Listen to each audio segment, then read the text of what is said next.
Hello all, thanks for tuning in. Today we're going to talk about this little American Flyer wind-up train. Why are we playing in the middle of the street here? Well, we're at 1910 Kinsey Street in Chicago.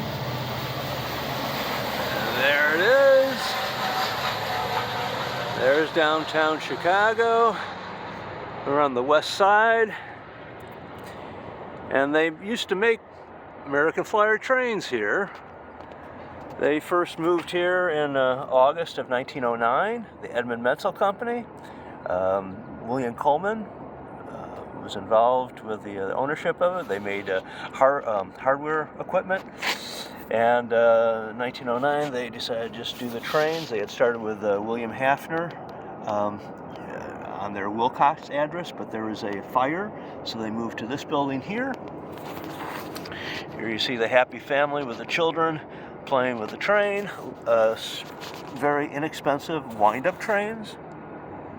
Here you can see the factory building. Really hasn't changed all that much. We're at the corner of Kinsey and Hart. As you can see, a pretty bustling area. This is the elevated Chicago Northwestern tracks here.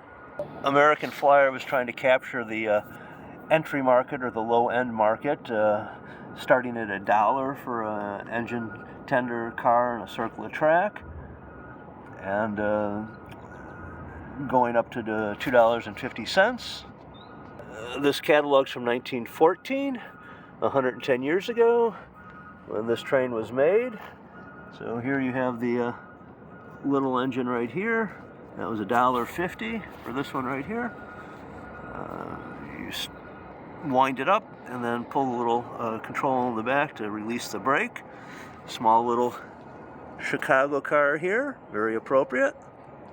At the end of 1914, William Hafner would leave American Flyer, one of the founder of the American Flyer line, and Coleman would go his own way to the Halstead factory, which we did a video on up there. That building's still standing, and Hafner would start up on his own making competitive trains to this. So we'll fire it up one more time and let it run. Wishing you the Merry Christmas. This train left this building here 110 years ago. And so we'll fire it right up. And she chugs off into the station there. Thank you very much. If you like what you see, please subscribe. Have a great Christmas.